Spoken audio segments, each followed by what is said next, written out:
दोस्तों, आप लोगों का हमारे यूट्यूब चैनल पे स्वागत है।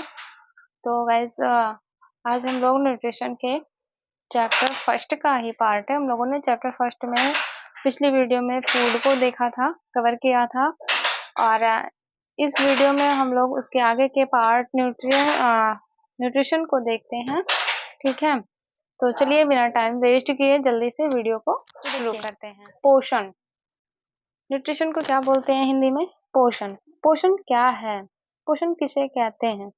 भोजन में विद्यमान विभिन्न रासायनिक प्रक्रिया द्वारा भोजन का अंतर्ग्रहण। अंतर्ग्रहण मीन्स क्या होता है कि मुख से खाना।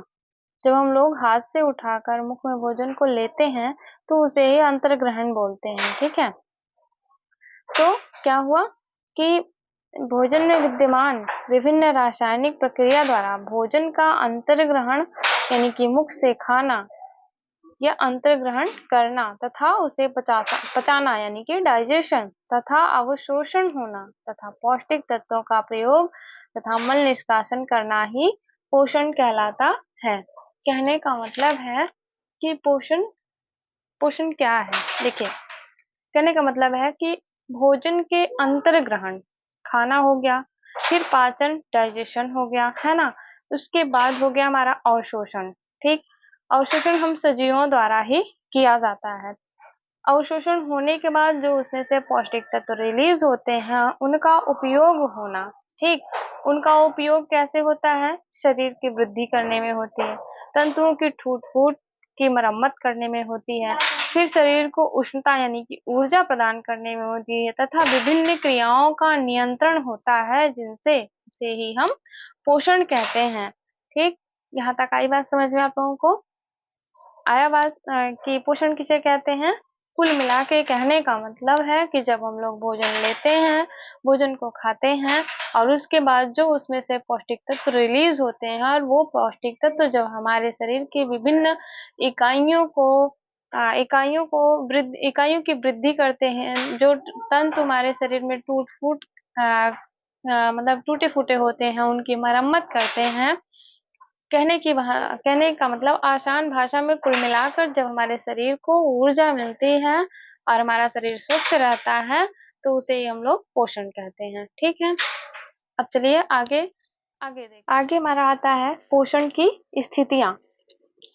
ठीक, उसी पोषण की कितनी स्थितियां होती हैं? Condition of nutrition.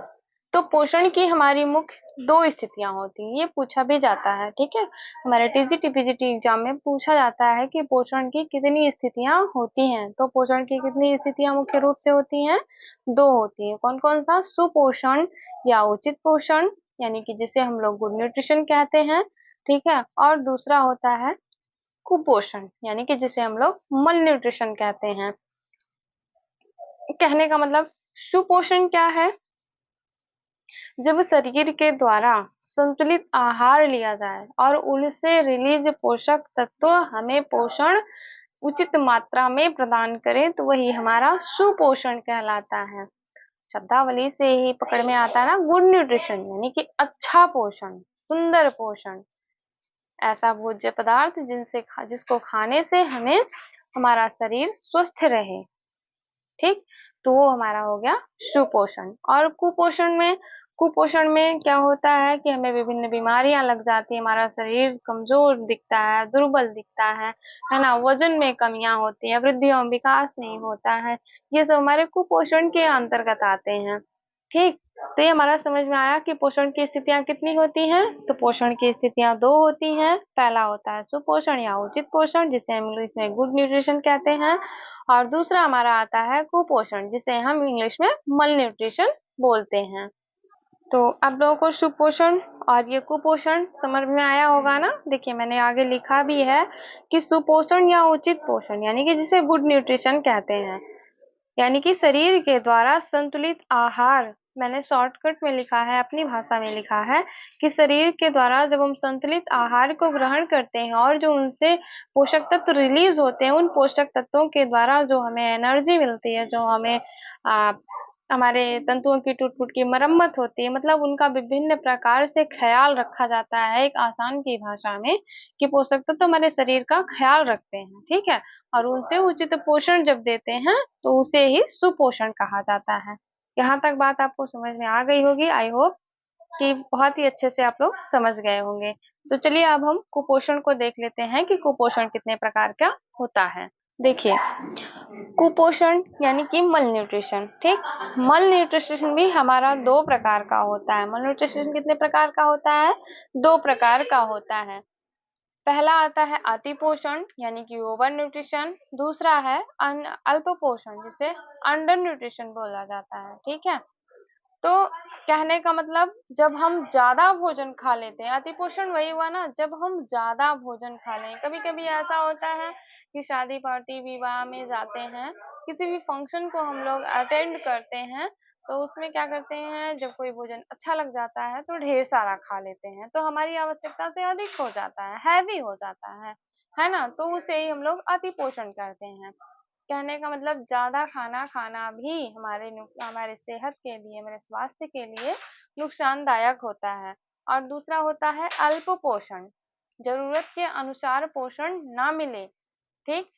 कहने का मतलब है कि हम खाते तो हैं, लेकिन बहुत अल्प मात्रा में लेते हैं भोजन को, हमें पूर्ण पोषक तत्वों की मात्रा अवेलेबल नहीं हो पाती है, तो उसे हम लोग अल्प पोषण कहते हैं, ठीक? और अति पोषण में मैंने लिखा है आगे कि हमारी आवश्यकता से अधिक हो जाए। कहने का मतलब वही हुआ ना कि जैसे कि क्या होता है कि हम लोग जब ज्यादा खाना खा लेते हैं तो आलसपन आ जाता है, मोटापा ग्रसित हो जाते हैं, है ना?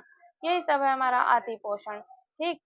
अब आगे आता है हमारा कि ये जो अल्प पोषण होता है, ठीक है? ये जो अल्प पोषण है या कुपोषण को ही मान लीजिए, इसकी स्थितियां कितनी होती हैं? तो इसकी भी स्थितियां 2 प्रकार की होती हैं। पहला होता है प्राथमिक कुपोषण और दूसरा दूसरा होता है द्वितीय कुपोषण। प्राथमिक कुपोषण को क्या होता है, कुपोषण में क्या होता है कि पोषण नहीं मिल पा रहा है। कुल मिलाकर मतलब है कहने का कि हमको भोजन संतुलित मात्रा में नहीं मिल पा रहा है, ठीक है? तो वही हो गया हमारा प्राथमिक कुपोषण। जैसे निर्धन वर्ग के जो लोग होते हैं, उन्हें पर्याप्त मात्रा में भोजन नहीं मिल पाता है, तो उन्हें प्राथमिक कुपोषण के अंतर्गत रखा जाता है। जो उन्हें बीमारियां होती हैं वो प्राथमिक कुपोषण के अंतर्गत आती हैं।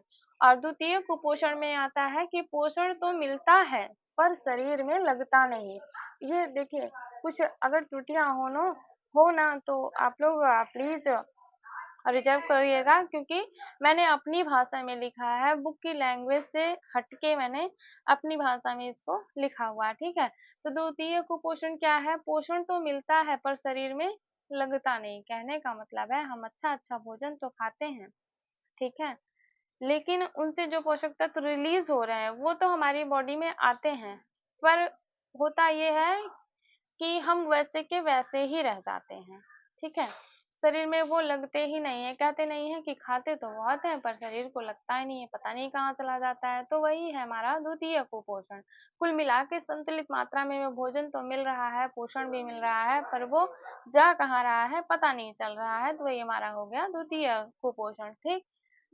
अब आपको यहाँ तक पूरा बहुत ही अच्छे से समझ में आया होगा, ठीक? तो चलिए हम आगे भी देख लेते हैं, आगे क्या क्या। देखिए, आगे हमारा आता है आहार, जिसे हम डाइट भी कहते हैं, ठीक है? आहार या डाइट। डाइट किसे कहते हैं? व्यक्ति एक दिन में जितना भोजन ग्रहण करता है, भोजन की वह मात्रा उस व्यक्ति का एक दिन का आहार कहलाती है। हम सुबह शाम में या दिन में जो नाश्ता करते हैं, या जो जो कुछ भी फल फ्रूट कुछ भी लेते हैं, तो वो हम अपने भोजन में ग्रहण करते हैं, है ना? अपने शरीर की आवश्यकता के अनुसार लेते हैं, तो उसी मात्रा को हम आहार कहते हैं। ये क्वेश्चन बहुत ही इम्पोर्टेंट है, इसको आप लोग टिक कर लीजिएगा, ठीक है? तो कहने का मतलब है कि व्यक्ति जो एक दिन में जितना भोजन ग्रहण करता है, वो भोजन की मात्रा है उस व्यक्ति का एक दिन का आहार कहलाती है। हमारा आहार कितने प्रकार का होता है? हमारा आहार भी 2 प्रकार का होता है, संतुलित आहार और असंतुलित आहार। संतुलित आहार यानी कि बैलेंस डाइट। संतुलित आहार क्या है कि वह आहार जिसमें पर्याप्त मात्रा में सभी पौष्टिक तत्व जैसे कार्बोहाइड्रेट, प्रोटीन, विटामिन, खनिज लवण, वसा तथा जल हो, इन सभी छह तत्वों की मात्रा पर्याप्त हो यानी कि संतुलित मात्रा में हो। ठीक है, संतुलित मात्रा में हो, जो व्यक्ति की शारीरिक आवश्यकता के अनुरूप। जैसा मैंने बताया ना कि ये जितने भी पौष्टिक तत्व हैं, जितने भी पोषक तत्व हैं, पोषक तत्व हमारे 6 प्रकार के होते हैं ना, 6 प्रकार के होते हैं पोषक तत्व, है ना। तो ये 6 पोषक तत्व जो होते हैं ये हमारी शारीरिक आवश्यकता के अनुरूप हो, ठीक, तो उसे ही हम संतुलित आहार कहते हैं। ठीक है, फिर अगला आता है हमारा असंतुलित आहार, जिसे हम अनबैलेंस्ड डाइट बोलते हैं। जब आहार में एक या एक से अधिक पोषक तत्वों की कमी या अधिकता रहती है, ये भी पूछा जाता है, ये इम्पोर्टेंट है, लिख लीजिएगा कि असंतुलित आहार किसे कहते हैं। आप लोगों को ऑप्शन में दे दिया जाएगा कि एक से अधिक पोषक तत्वों की कमी या अधिकता, या एक से अधिक पोषक तत्व की कमी, या एक से अधिक पोषक तत्व की अधिकता, या नन ऑफ अबव, है ना। 4 ऑप्शन आपको दे दिया जाएगा, तो आपके पहले ऑप्शन में रहेगा कि एक या एक से अधिक पोषक तत्वों की कमी या अधिकता हो, उसे ही हम असंतुलित आहार कहते हैं। आप लोग कंफ्यूज हो जाएंगे ना, अगर पूछ लेगा कि असंतुलित आहार क्या है, तो आप लोग कमियां ही पकड़ेंगे, अधिकता पे तो जाएंगे नहीं, है ना। तो ये दोनों मिलेंगे आपके ऑप्शन में, ये दोनों मिलेंगे कि कमी भी हो और या अधिकता ही हो जाए। तीसरा ऑप्शन आपको ये भी मिल सकता है कि ए और बी दोनों सही, या ए और सी दोनों सही, तो आप दोनों को सही करेंगे। ठीक है, ऐसा नहीं कि बस केवल कमी को ही टिक करके आ जाएं या अधिकता को ही टिक करके आ जाएं, ये बिल्कुल नहीं करेंगे। आप दोनों को करेंगे, चाहे पोषक तत्वों की कमी हो जाए चाहे अधिकता हो जाए, तो वो हमारा कैसा आहार हो जाता है?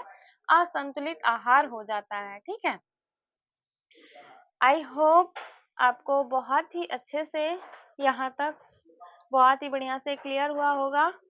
तो आज का टॉपिक हमारा यहीं तक, और अगर आपको वीडियो अच्छी लगी हो तो प्लीज़ एक लाइक ज़रूर करिएगा, और ऐसे ही यूजफुल वीडियो को देखने के लिए चैनल को सब्सक्राइब कर लें और शेयर करना भी ना भूलें। तो चलिए मिलते हैं नेक्स्ट वीडियो में, तब तक के लिए bye bye, to take care all of you.